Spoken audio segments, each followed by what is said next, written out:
Online classes में सभी का स्वागत। फर्स्ट ईयर एएचडीपी के स्टूडेंट्स के लिए फिजियोलॉजी में हमने हमारे पिछले लेक्चर में मायोफिब्रिल की पूरी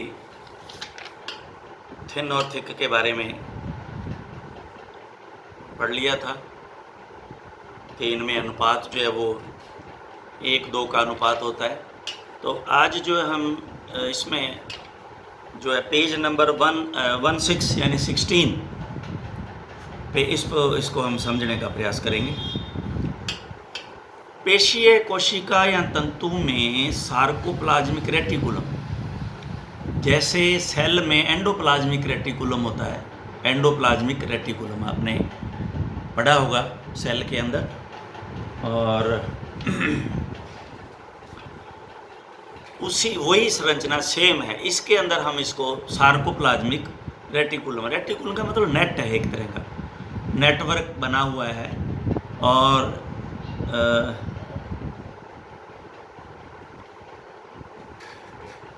ये जो पेशीय कोशिका या तंतु में सार्कोप्लाज्मिक रेटिकुलम मिलकर एक तंत्र बनाती है, जिसे सार्कोट्यूबुलर सिस्टम, वो मैं अभी आपको बताऊंगा, ये पूरा का पूरा तंत्र समझाऊंगा अभी डायग्राम से आपको, जिसको सार्कोट्यूबुलर सिस्टम कहते हैं। ये 3 चीज़ें मिलके बन गया ना ये। तो अब इसमें से रेटिकुलम 2 प्रकार से व्यवस्थित हो सकता है। रेटिकुलम तो एक तो है अनुप्रस्थ विन्यास यानी कि ट्रांसवर्स सिस्टम और टी ट्यूब्यूल्स, ट्रांसवर्स सिस्टम, और एक ये ट्रांसवर्स सिस्टम हो गया, ये लॉन्गिट्यूडल, क्योंकि फाइबर यूं होगा ना लंबा, यूं फाइबर होता है लंबा, तो उसका ट्रांसवर्स कैसे हुआ, यूं, और उसका लॉन्गिट्यूडनल उसके साथ साथ यूं हुआ, यूं। तो ये 2 तरह से बनता है। एक तो यूं होगा ट्यूबुलर सिस्टम, यानी कि ट्यूबुल की तरह से कोई ट्यूब टाइप की संरचनाएं हैं, यूं समझो आप नॉर्मल वे में। एक यूं बनेगी और बाकी यूं बनी हुई होगी। वो मैं अभी आपको डायग्राम अभी बताऊंगा, दिखाऊंगा, तो अब आपके क्लियर समझ में आ जाए। एक बार इसको हम देख रहे हैं। टी ट्यूब्यूल्स को ही सार्कोप्लाज्मिक रेटिकुलम कहते हैं, एल को, जो यूं लॉन्गिट्यूडनल ज़्यादा लाइनें होती हैं, इसमें लॉन्गिट्यूडनल जो है ना ये ज़्यादा होंगे, अभी मैं बताऊंगा आपको डायग्राम के अंदर, ये ज़्यादा हैं जो ये रेटिकुलम सार्कोप्लाज्मिक रेटिकुलम है। जबकि टी ट्यूब्यूल्स जो है प्लाज्मा लीमा के आंतरिक उभार होते हैं। अभी आपको मैं प्लाज्मा लीमा क्या है, ये बाहरी लेयर है उसकी, और उसके नीचे यूं छोटे छोटे उभार, लाइक अभी आपको डायग्राम में बताऊंगा जब आपकी समझ में आ जाएगा, छोटे छोटे उभार होते हैं जो बाहर की जो संवेदना आती है उसको तुरंत जो है वो रिसीव करते हैं। अभी ये आगे क्या कहते हैं देखते हैं। जबकि टी ट्यूब्यूल्स प्लाज्मा लीमा के आंतरिक उभार होते हैं जो बाहरी वातावरण से जुड़ी होती है।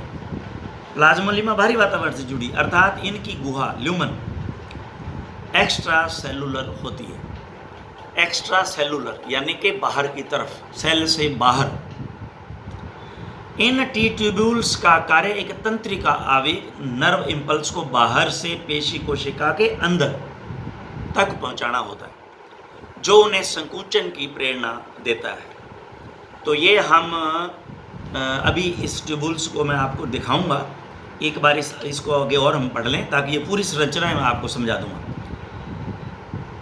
एल ट्यूब्यूल्स यानी कि सार्कोप्लाज्मिक रेटिकुलम की झिल्ली टी ट्यूब्यूल से मिलकर 2 बॉडी गुब्बारे नामा संरचनाएं बनाती हैं, जिन्हें लेटरल सिस्टर्नी के नाम से जानते हैं। आपने माइटोकॉन्ड्रिया पढ़ी, जब उसके अंदर सिस्टर्नी पढ़ी होगी आपने, सिस्टर्नी, माइटोकॉन्ड्रिया में सिस्टर्नी नहीं पढ़ी तो दोबारा पढ़ना। सिस्टर्नी का मतलब होता है एक खांच, एक जगह, थोड़ी सी जगह जहाँ कुछ रहता है, इकट्ठा एक्यूमुलेट रहता है। तो इसके अंदर कैल्शियम रहता है। तो अब ये आयन, कैल्शियम आयन इसके अंदर जो रहते हैं, और इस कैल्शियम को रिलीज नहीं होने देते, रिलीज नहीं होता। इसमें जो एटीपी है वो यूज़ करके इसको बाहरी एक कोने में लगाए रखते हैं, दबाए रखते हैं। लेकिन जब ये चार्ज उसके अंदर आता है तब वो रिलीज होता है। ये आगे अपने पूरी पूरी प्रक्रिया को समझेंगे, एक बार आप इसको समझ लें। लेटरल सिस्टर्नी कहते हैं, ये भी आपके डायग्राम बता रहा हूँ मैं। ये है टी ट्यूब्यूल्स व दोनों लेटरल सिस्टर्नी मिलकर के एक ट्राइड यानी कि 3 स्ट्रक्चर्स हो गई यहाँ पे, ट्राइड नामक संरचना का निर्माण करती हैं। तो अब मैं आपको इस डायग्राम को आप पहले आप देख लें अच्छी तरह से, ताकि ये आपकी पूरी बात समझ में आ जाएगी, वरना ये बात यूं ऊपर से ही निकल जाएगी आप। अब आप इसको ये समझें, इस डायग्राम को आप अच्छी तरह से पहले तो देख लें। ये देखिए, ये जो है ये ट्रांसवर्स ट्यूब्यूल्स हैं। ये जो बड़े बड़े वाइट नज़र आते हैं ये ट्रांसवर्स ट्यूब्यूल्स हैं। ये जो है लेटरल है, ये देखिए लॉन्गिट्यूडिनल, ये लॉन्गिट्यूडिनल, ये जो ब्लैक नज़र आते हैं आपको नेटवर्क बना हुआ नहीं, ये असल में जो सेल के अंदर एंडोप्लाज्मिक रेटिकुलम होता है, यहाँ पे इसको सार्कोप्लाज्मिक रेटिकुलम कहते हैं। ये रेटिकुलम बना हुआ है, ये देखिए ये रेटिकुलम है, और ये जो है टी ट्यूब्यूल्स है, ये देखिए, और ये जो है सार्कोलिमा है। ये देखिए, अगर ये उस साइड में होगा ये उभार, तो सार्कोलिमा के बिल्कुल टच करेगा। देखिए ये सार्कोलिमा है, ये देखिए ये सार्कोलिमा है। अगर ये उभार उस साइड में चला जाए तो बिल्कुल इसको टच कर जाएगा। ये कह रहा था, ये कह रहा था। तो ये इसके टच में रहता है। ये क्या करता है, सार्कोलिमा से संवेदनाओं को ग्रहण करता है। ये सार्कोलिमा से ये उधर होता है ना उस साइड में यूँ बिल्कुल टच, तो संवेदनाओं को ग्रहण करता है। ये तो डायग्राम के कारण यूँ काट दिखाया हुआ है। जब ये संवेदनाओं को ग्रहण करता है, अब आगे नेक्स्ट जो इसने स्ट्रक्चर बताई, नेक्स्ट स्ट्रक्चर हमारे को इन्होंने बताया कि लेटरल सिस्टर्नी। अब आप देखिए, ये देखिए ये लेटरल सिस्टर्नी है। ये इसके अंदर ये जो मोटी जगह टी ट्यूब्यूल्स के पास में है, ये देखिए ये गुब्बारे की तरह से छोटा सा फुलाव है यहाँ पे, ये इधर नज़र आ रहा है। देखिए ये नज़र आ रहा है कि ये बड़ा करूँ, ये नज़र आ रहा है। ये जो डायग्राम है, ये देखिए ये जो बड़ा उभार है ये सिस्टर्नी कहलाता है। ये जो है, अब जो है एक टी ट्यूब्यूल, एक ये सिस्टर्नी, और ये जो आपने अभी ये जो संरचना मैंने इसकी रेटिकुलम की बताई, ये तीनों देखिए मिल गए। ये इसको कहते हैं ट्राइड। यहाँ ट्राइड बन गया, जिसके अंदर ये देखिए टी ट्यूब्यूल भी आ गया, ये सिस्टर्नी भी आ गई, और ये रेटिकुलम आ गया। तो ये तीनों ने मिलके एक ट्राइड बना दिया। तो ये एक ट्राइड बनता है यहाँ पे। अब जो 3 वर्ड मैंने आपको बताए थे, ये तीनों वर्ड्स, टी ट्यूब्यूल क्लियर हो गया, L tubules longitudinal and transverse, क्योंकि लॉन्गिट्यूडिनल फाइबर यूँ है ना, ये यूँ है तो ये लॉन्गिट्यूडिनल होगा। अगर यूँ खड़ा हो तो ये लॉन्गिट्यूडिनल होता है, ये ट्रांसफ़र होता है। अब इसमें ये ट्रांसफ़र हो गया, ये लॉन्गिट्यूडिनल हो गया। तो अब इसको आप, ये ट्राइड कहलाता है। तो अब ये जो ट्राइड है नामक संरचना का निर्माण करती है। अब ये यहाँ ट्राइड बना, अब ये क्या करेगा देखिए, इसको आप समझें। पेशी कोशिका के अंदर बहुत ही कम मात्रा में कैल्शियम आयन होता है, पाए जाते हैं, क्योंकि इन्हें बलपूर्वक, मैंने अभी आपको बताया, एटीपी का प्रयोग करके लेटरल सिस्टर्नी में यहाँ ये इकट्ठा रखती हैं। यहाँ लेटरल सिस्टर्नी इसमें अंदर पड़ा रहता है, ये इकट्ठा रखा, जहाँ से ये तंत्रिकाएं आवेग या उद्दीपन के कारण ही मुक्त होकर पेशी कोशिकाओं के कोशिका द्रव्य में जाते हैं। पेशी कोशिका में आयनों की यह बढ़ी हुई मात्रा है पेशी संकुचित होने की शुरुआत करती है।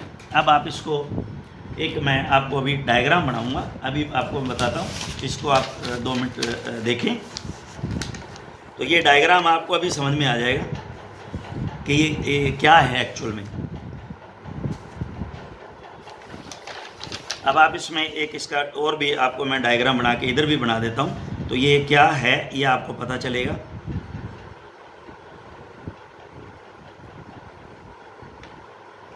अभी आपको मैं बता देता हूँ। ये आपके, ये देखिए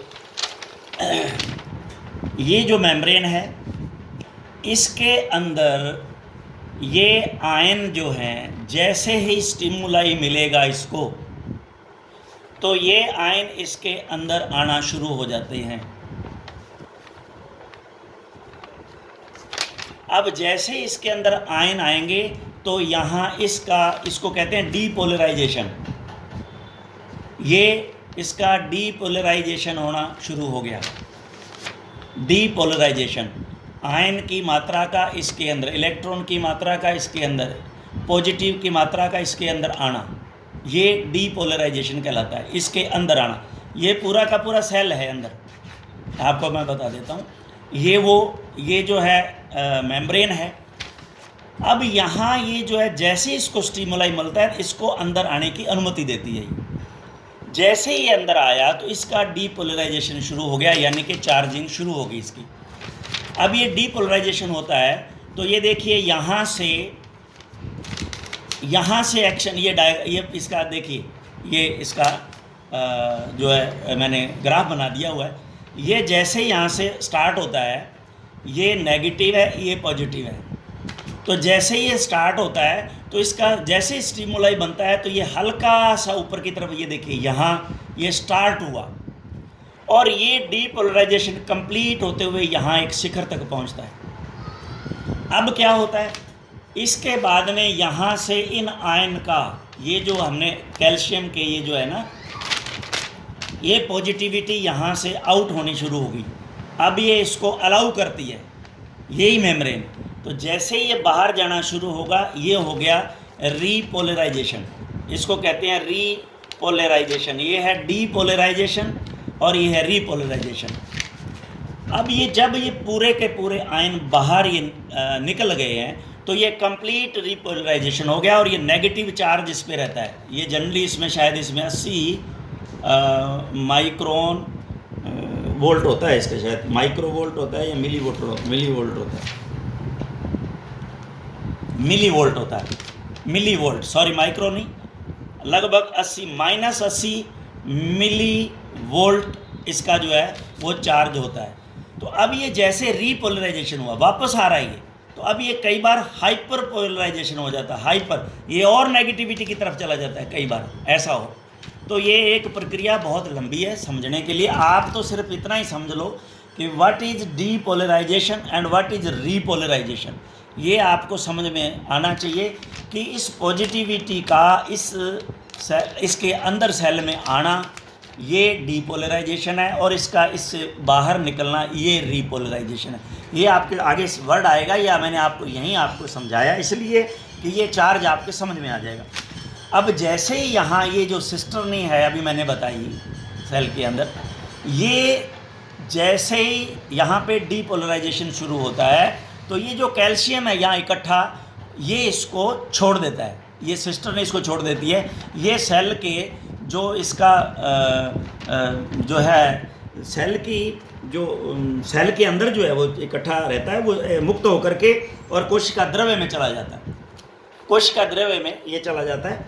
अब इसमें क्या होता है, पेशी कोशिका में आयनों की ये बड़ी हुई मात्रा है पेशी को, अब ये संकुचन जो है यहाँ स्टार्ट होता है। आप इतना ही समझ लें, आपके लिए इतना ही सफिशिएंट है। अब ये इसके अंदर जैसे ही ये आयन बढ़ेंगे, ये संकुचन शुरू हो गया। अब संकुचन शुरू होता है तो इसमें क्या क्रियाएं होती है वो हम आगे इसके अंदर पढ़ लेते हैं। कम से कम आपको ये क्लियर होना चाहिए कि ये क्या है, डीपोलराइजेशन, रीपोलराइजेशन एंड हाइपरपोलराइजेशन।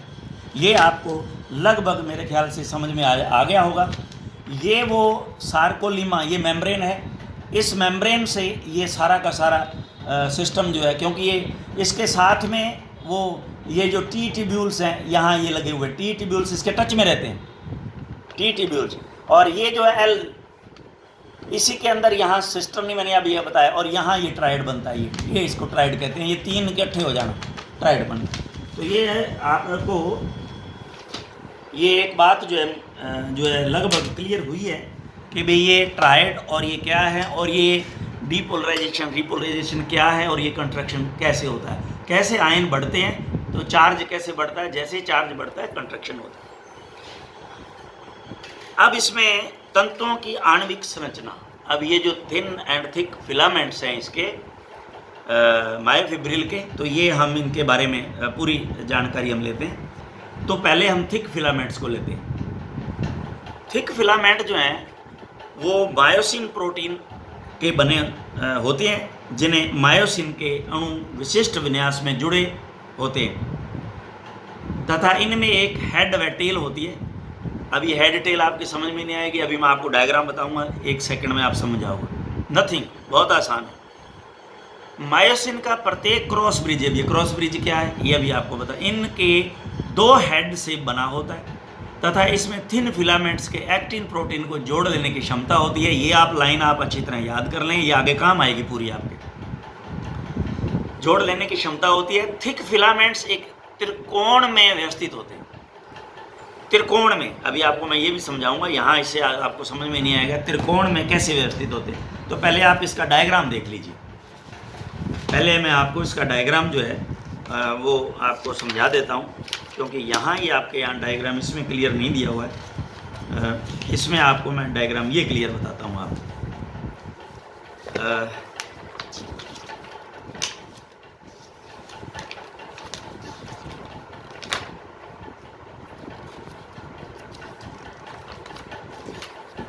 पहले आप इसको देख लें।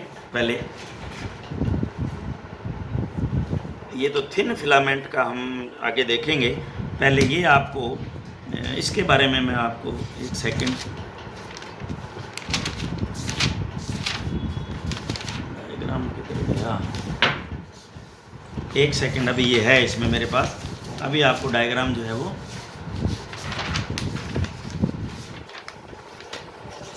इसका तीसरा कागज काम गया भाई।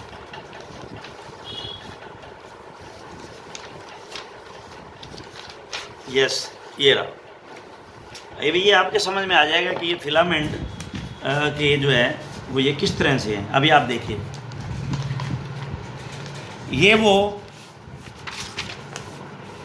ये देखिए, ये थिक फिलामेंट का जो है वो बंडल है और ये एक थिक फिलामेंट है। ये देखिए, ये पूरा आपको समझ में आ रहा होगा।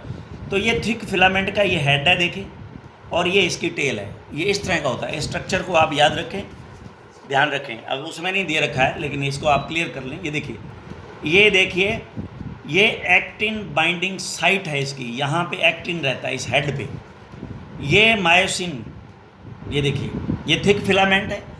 ये एक्टिन बाइंडिंग जो है वो साइट है। अभी मैंने आपको बताया कि मायोसिन का प्रत्येक क्रॉस ब्रिज इनके 2 हेड से बना होता है तथा इसमें थिन फिलामेंट्स के एक्टिन प्रोटीन को जोड़ लेने की क्षमता होती है। ये वो जगह है जहाँ एक्टिन जो है आकर के जुड़ेगा, किसका, थिन फिलामेंट का। और ये इसके हेड हैं। और ये जो है, ये जो बनता है इसमें, अब आप इसको ध्यान से देखें तब ये समझ में आएगा।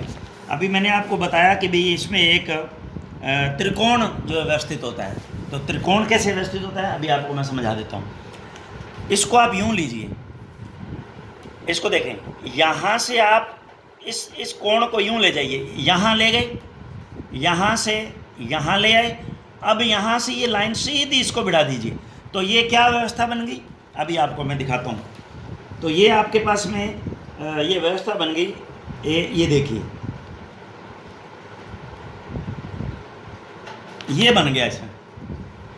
ये देखिए, ये बना, क्योंकि मैं इस लाइन को यहाँ ले गया तो ये मैंने यहाँ ले गया। अब यहाँ से यहाँ ले गया तो ये यहाँ से यहाँ आ गई। अब इसको मैंने यहाँ से डायरेक्ट इससे जोड़ दिया, इससे। तो ये क्या बन गया, अभी आप इसी से जोड़ देता हूँ लोग। अभी ये आपके समझ में आ जाएगा कि ये त्रिकोण कैसे बनता है। ये लीजिए, मैंने इसी पे बना दिया। ये वही स्ट्रक्चर, यही स्ट्रक्चर यहाँ बना दी मैंने। ये देखिए, ये त्रिकोण बन गया। तो ये आपके समझ में आ गया। ये जो लाइन लिखी है कि ये क्या कह रहा है कि ये एक इसके टेल है, एक हेड है, और क्रॉस ब्रिज इनके 2 हेड्स से बना होता है। ये देखिए, 2 हेड, ये क्रॉस ब्रिज, ये देखिए, ये जो है वो इसके 2 हेड से क्रॉस ब्रिज जो है वो बना हुआ होता है। और इसमें प्रोटीन, ये जो एक्टिन प्रोटीन है, इसको जोड़ लेने की क्षमता होती है। ये वो एक्टिन बाइंडिंग साइट है जहाँ पे आकर के एक्टिन जुड़ेगी इसके साथ। तो ये आप जो है, अब इसके अंदर अभी आपको त्रिकोण में सी प्रोटीन उन बैंडों में पाए जाते हैं जो पूर्ण रूप से थिक फिलामेंट्स को घेर लेते हैं। सी प्रोटीन इनके अंदर होता है और ये उनमें होता है बैंड्स के अंदर जो थिक फिलामेंट्स को घेर लेते हैं। अब जो है हम थिन फिलामेंट्स के बारे में पढ़ेंगे। ये मुख्य रूप से 3 प्रकार की प्रोटीन से मिलकर बने होते हैं जो निम्न प्रकार। एक तो एक्टिन हमने पढ़ लिया क्योंकि वो थिक पे जाके जुड़ती है तो इसमें ही होती है। ये गोलाकार अणु होते हैं जो दो घुमावदार पंक्तियों में डबल स्ट्रैंड्स हेलिक्स में होते हैं।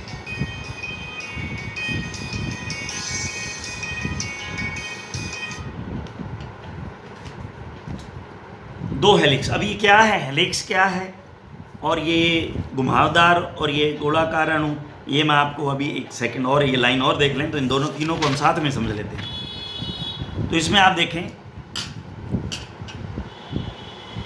दूसरा इसमें होता है जो प्रोटीन है वो ट्रोपोमायोसिन। ये छड़नुमा प्रोटीन के अणु होते हैं जो एक्टिन फिलामेंट्स की पंक्तियों से बनी खांच में पाए जाते हैं, उसकी पूरी लंबाई तक होते हैं। तो ये एक इम्पोर्टेंट बात है, ये मैं तीनों अभी आपको डायग्राम से समझाऊंगा, पढ़ने से कुछ नहीं है, इसको समझना आप। उसके बाद में आता है ट्रोपोनिन। ये ट्रोपोनिन भी तीन तरह के होते हैं। यह एक गोलाकार या एलिप्सॉइडल प्रोटीन होते हैं जो ट्रोपोमायोसिन अणु पर एक निश्चित जगह पर जुड़ी होती हैं। ये छोटी गोलाई लिए हुए एक के ऊपर एक के ऊपर इस तरह से जुड़ी हुई होती है, ये जो ट्रोपोमिन है। तो ये तीन प्रकार की, ये तीनों ही अभी आपको मैं बताऊंगा। ये नियत अंतराल पर पाई जाती है। इस प्रोटीन की तीन इकाइयाँ होती हैं जो विशिष्ट कार्य करती हैं। वेरी इंपॉर्टेंट, अंडरलाइन कर लेना। पहला है ट्रोपोनिन टी। यह ट्रोपोनिन कम्प्लेक्स को ट्रोपोमायोसिन से जोड़ती है। तो अब आप देखें, अभी आपको मैं ये तीनों दिखाऊंगा तो अभी आपके ये समझ में आ जाएगा एक डायग्राम के माध्यम से। इसमें आपको नहीं समझ में आएगा, इसमें आप लिख लें एक लाइन और। तो ट्रोपोमायोसिन बाइंडिंग सब यूनिट इसको कहते हैं। ट्रोपोमायोसिन बाइंडिंग सब यूनिट के नाम से ये जानी जाती है। अंडरलाइन कर लेना, ये पूछा जा सकता है। ट्रोपोनिन आई, यह ट्रोपोनिन टी व ट्रोपोनिन सी से जुड़ती है।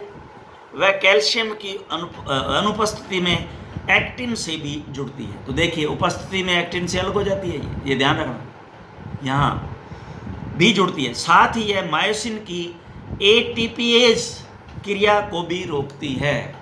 एटीपीएज, अब एटीपीएज समझे, जो मैंने अभी आपको बताया था कि जो एटीपी सेल के अंदर कैल्शियम को सिस्टर्नी में रहने के लिए मजबूर करती है। अंदर से वो कैल्शियम सिस्टर्नी में रहता है जब तक कि आयन बाहर से और नहीं आ जाते, पॉजिटिव आयन यानी कि चार्ज वो नहीं होता, तब तक उसके अंदर रखती है। तो उसके अंदर रखती है ये। तो अब क्या करती है, उस क्रिया को ये रोक देती है। तो वहाँ से क्या होगा, एटीपी रिलीज होगी नहीं। एटीपी रिलीज नहीं होगी तो क्या होगा, कैल्शियम वहाँ सिस्टर्नी में नहीं होकर के और उसके सेल के उसमें चला जाएगा, द्रव्य में चला जाएगा और ये एक्शन होगा। तो ये क्रियाएं हैं जो समझने वाली हैं। इसके बाद में आता है ट्रोपोनिन सी। यह ट्रोपोनिन टी व ट्रोपोनिन आई दोनों से जुड़ी होती है।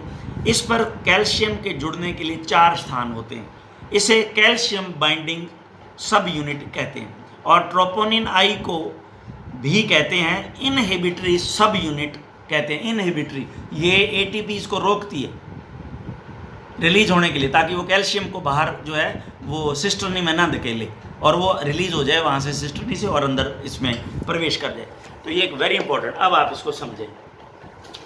Late we see the thin filament और वेरी वेरी इंपॉर्टेंट। इससे बड़ा आपके समझ में एकदम से सेकंड समझ में आ जाएगा। ये देखिए,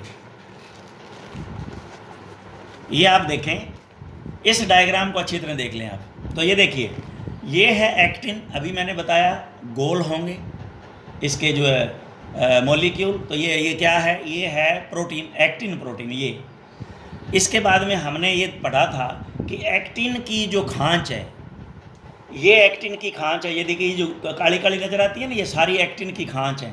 इसके अंदर ट्रोपोमायोसिन, ये ट्रोपोमायोसिन लंबे फाइबर एक एंड से दूसरे एंड तक, ये ट्रोपोमायोसिन, ये देखिए ये ट्रोपोमायोसिन एक एंड से दूसरे एंड तक जा रहा है। इसके बाद में आता है ट्रोपोनिन कम्प्लेक्स, ये जो हमने लास्ट में पढ़ा। तो ये जो है, देखिए पहले ये देखिए, ये ट्रोपोसिन क्या है, ये ट्रोपोसिन, अब आप देख सकते हैं ये ट्रोपोसिन है। ये कहीं कहीं पे होते हैं, ये देखिए। तो इसमें क्या होता है, ये ट्रोपोसिन जो है सी, आई और ये जो है वो टी, तीन है, तीन तरह के हैं। तो अब आप देखिए, सबसे पहला